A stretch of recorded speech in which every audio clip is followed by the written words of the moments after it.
今日就喺燕南站啊，身處喺深圳啦。天色唔係幾好，不過咧，我想踩單車過去華強北。咁咧就有一部新車，就係美團嘅新出嘅車。有咩唔同咧？就前面加咗個避震啦，同埋後邊就有個唔知係好啲嘅啤令啊。咁啊，同埋前面咧就多咗個電話架嘅，咁我就啟動佢啦。咁咪攞個美團一齊數啦。好，解緊鎖，搞掂啦。OK， 咁啊頭先有少少話面就講緊減震單車有咩新功能嘅，咁啊太快啦，睇唔切啦。咁啊大家定鏡再睇翻啦。咁我就開車睇下個感受點啊。咁我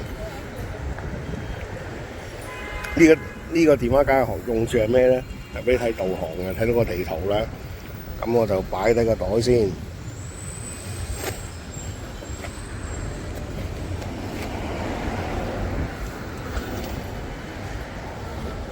咁啊唔勾啦，我擺到先。天色都開始昏暗啦，開始可能冇落雨啦。咁就照舊個腳雞啦，踢開。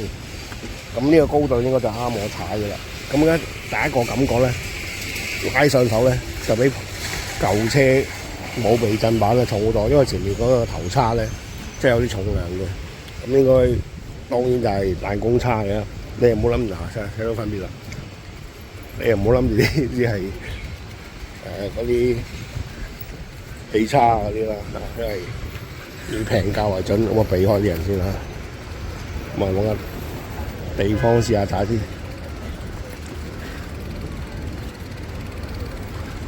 好，咁啊試下上車啦。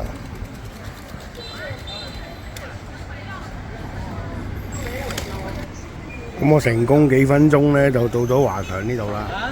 咁啊好快啫，咁就呢段路咧係少上斜嘅。咁就由於去前邊咧加啲貨咧，你有少少重手咧就會比呢啲普通車咧上車會辛苦少少嘅，所以有好有唔好啦。咁呢啲就輕便啲嘅，嗰啲就即係單囂啦。你落車嗰陣咧就一聲就上落坡咧就咁泵落去冇問題啦。咁就還車啦。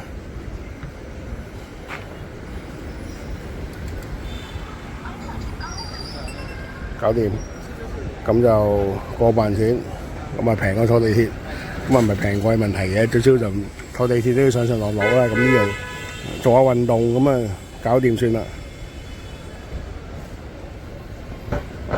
嗱，咁啊上面就睇到條路線啦。